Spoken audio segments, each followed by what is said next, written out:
आज आश्विन शुक्ला पापांकुशा एकादशी।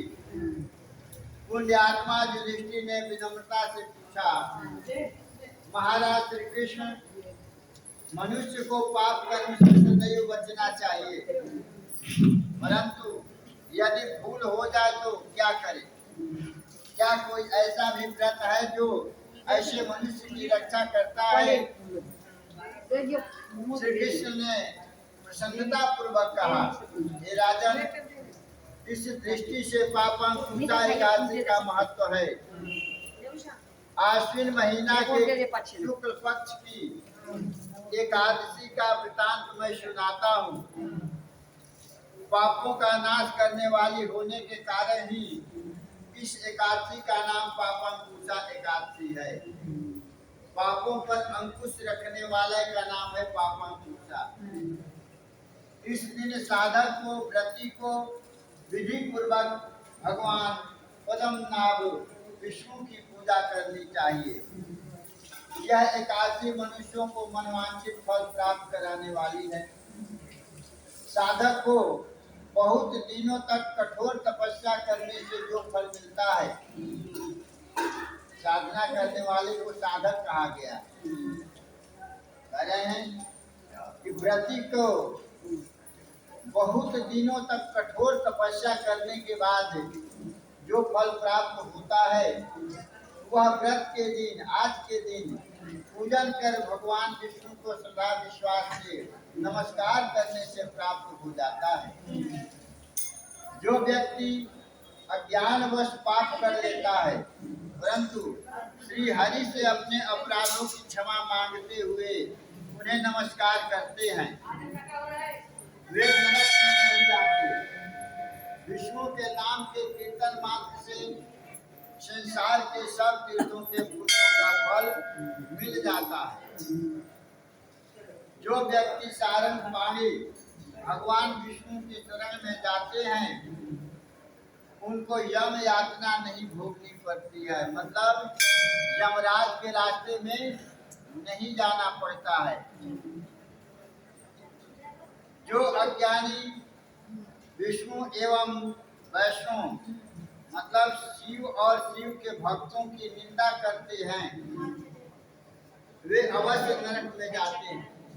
विष्णु भगवान के, शिव भगवान के या उनके भक्त को, पुजारी को कभी निंदा नहीं करना चाहिए। जो निंदा करते हैं, शिव और शिव भक्तों की निंदा करते हैं, वे अवश्य नरकवास करते हैं, नरक में जाते हैं। अतः भक्तों को विष्णु एवं शिव को अलग न मान सदैव सम्मान करना चाहिए। मतलब जो शिव भगवान के भक्त हैं, उनको भगवान से अलग नहीं समझना चाहिए और उसे सम्मान करना चाहिए। संसार में सभी भक्तों के लिए एकादशी के बराबर कोई पुण्य नहीं है। इसके समान पवित्र तीनों लोकों में कुछ भी नहीं है। इस पापों पर अंकुश रखने वाली एकादशी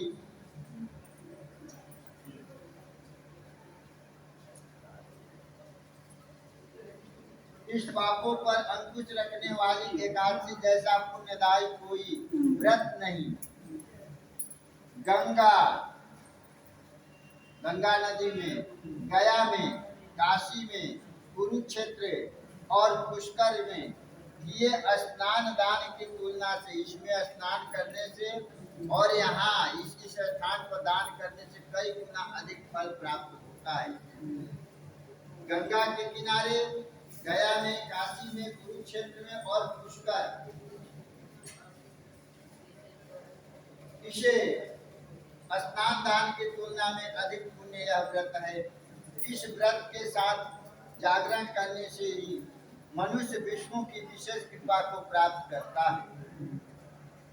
हे राजेंद्र, व्रत के करने वाले श्रद्धालु व्रती की पीढ़ियां पापांकुशा एकादशी के पुण्य फल से लाभान्वित होती है। कह रहे हैं कि व्रत करने वाले व्रती के जो संतान होंगे, कुल होंगे, परिवार होंगे, वह कई युगों तक कई वर्षों तक वह लाभान्वित होते हैं। इसके पुण्य जो मिलता है सभी परिवार को मिलेगा और सभी परिवार आनंद पूर्वक राज्य करेंगे।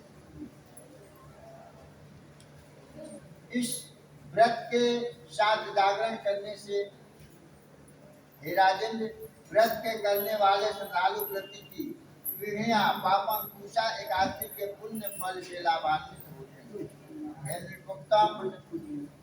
बाल अवस्था, युवा अवस्था और वृद्धा अवस्था सभी समय में इस व्रत को करने से व्यक्ति सदगति को प्राप्त होता है।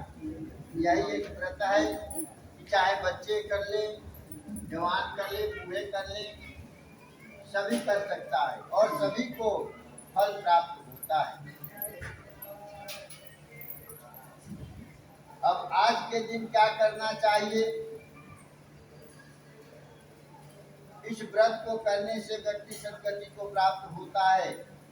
तिल, भूमि, गौ, अन्न, जल, छत्री आदि दान करने से मनुष्य पुण्य प्राप्त करता है। आज के दिन तिल दान करना चाहिए, भूमि, गौ, अन्न, जल, छाता दान करने से मनुष्य पुण्य प्राप्त करता है। जो मनुष्य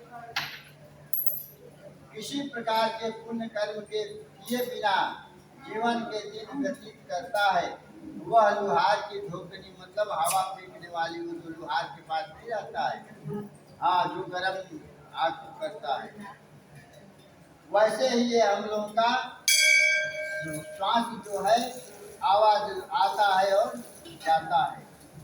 तप और दान अपनी शक्ति के अनुसार करना चाहिए।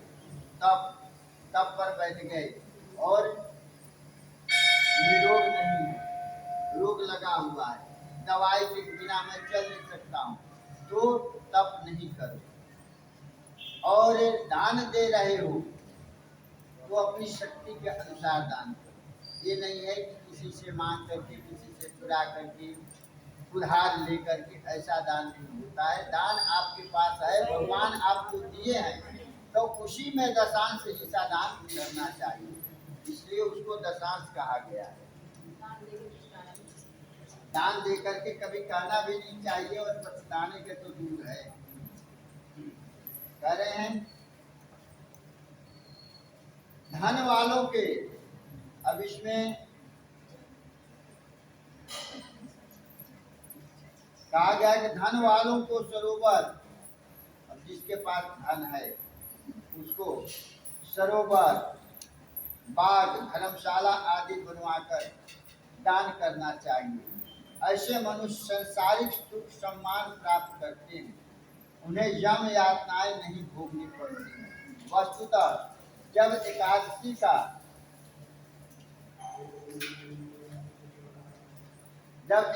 का संकल्प लेकर व्रती भगवान विष्णु का ध्यान रखकर व्रत करता है, तब अपने बुराई पापों पर अंकुश रखता है।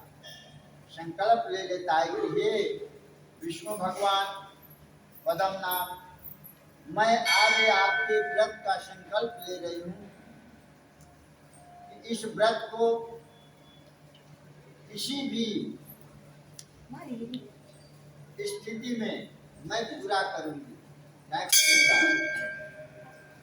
ऐसे व्रत ले करके और जो काम करते संकल्प करते हैं तो भगवान भी उसका साथ देते हैं कि उसमें कोई त्रुटि न पड़े। कह रहे हैं कि भगवान विष्णु का ध्यान रखकर व्रत करता है, तब अपनी बुराई पापों पर अंकुश रखता है। ऐसे स्थिति में अवश्य ही भगवान विष्णु की कृपा प्राप्त होता है। हे राजन, जो आपने मुझसे पूछा वह सब मैंने आपको बतलाया। अब आपकी और क्या सुनने की इच्छा है सो कहो। धर्मराज युधिष्ठिर ने कहा, हे योगेश्वर, मनुष्य पापों से कैसे बचे? मनुष्य पाप कर्मों से कैसे बचे?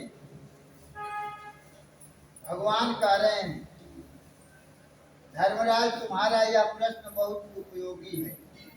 जब व्यक्ति मन वचन कर्म से विष्णु भगवान की शरण जाता है तो स्वयं भगवान उसकी रक्षा करते हैं। सवाल किए हैं युधिष्ठिर, ये भगवान पाप कर्म से कैसे बचे? पाप तो कई प्रकार का है। रास्ते में चल रहे चींटी मर गई तो पाप हो गया, झूठ बोल दिया तो पाप हो गया। लेकिन झूठ का पाप एक पुण्य का भी काम करता है। किसी को बचाने के लिए अगर झूठ बोलते हैं तो वो पाप का दोषी नहीं बनता। वो कह रहे हैं मनुष्य पापों से कैसे बचे? भगवान बोले धर्मराज तुम्हारा यह प्रश्न बहुत उपयोगी है। जब व्यक्ति मन वचन कर्म से विष्णु भगवान को सौंप देता है, ये मन में ही आप ही हो और तन आपका ही दिया हुआ है और चलने की शक्ति भी आप देते हैं, दान करने के विचार भी आप देते हैं, पाप करने के भी विचार आप ही देते हैं। तो ये सब विचार ना आए, मैं सारा चीज आपके ऊपर छोड़ रहा हूँ, अब आप ही जानिए, तो भगवान स्वयं उसकी रक्षा करते।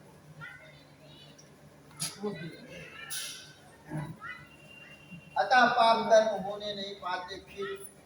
फिर भी यदि कभी पहले भूल हो गई हो, अगर कभी भूल हो जाता है तो उसमें क्या करें? यदि कभी पहले भूल हो गई हो तो पापों पर अंकुश रखने वाला इस पापंकुशा एकादशी का विधि पूर्वक व्रत करें। कोई भी काम करे तो मन में श्रद्धा रखना चाहिए और उसके विधि के अनुसार करेंगे तो उसका पुण्य प्राप्त होता है। नहीं मन कहीं और है, व्रत कहीं और कर रहे हैं और जा रहे हैं तो रास्ते में वो पानी पूरी दिख गया तो पानी आने लगा, मन में आता है ना। तो इसलिए ऐसा है कि उस समय व्रत में बैठ करके अपने कोई धार्मिक पुस्तक को पढ़ो, भगवान के नाम लो, एक दिन का तो बात होता है। अरे इधर उधर जाओगे तो भाई मन है, मन तो कहा गया है, गरुड़ पुराण में कहा गया है कि मन के गति जो होता है ना, गरुड़ से भी कई गुना अधिक गति होता है मन की गति। हाँ, तो कह रहे हैं कि मन अनेकों, और जब धर्म कार्य करने चलेंगे तो मन अपने आप इधर उधर भागना शुरू करेगा और ज्यादा करके बुराई की तरफ खींचेगा। इसलिए मन तन सब कुछ उनके ऊपर सौंपेंगे तो आपको दोष नहीं लगेगा। भाई मैं आपको दे दिया हूँ, अब आप इसकी रक्षा करो या ना करो आपके ऊपर है। मैं तो आपके भजन में लग रहा हूँ। तो कह रहे हैं पापों से बचने का दृढ़ संकल्प व्यक्ति को पवित्र रखता है। पापों से न बचे, पापों से बचे, दृढ़ संकल्प, दृढ़ मतलब मजबूत संकल्प मन में धारण करे, कुछ भी हो जाए मैं ये चीज को नहीं करूंगा, पाप नहीं। तो दृढ़ संकल्प ही पापों से मनुष्य को बचाता है। और भगवान विष्णु का स्मरण ध्यान एकादशी के दिन विशेष लाभ हो देता है। बोला वृंदावन बिहारी लाल की जय, व्यास माता की जय, राधे।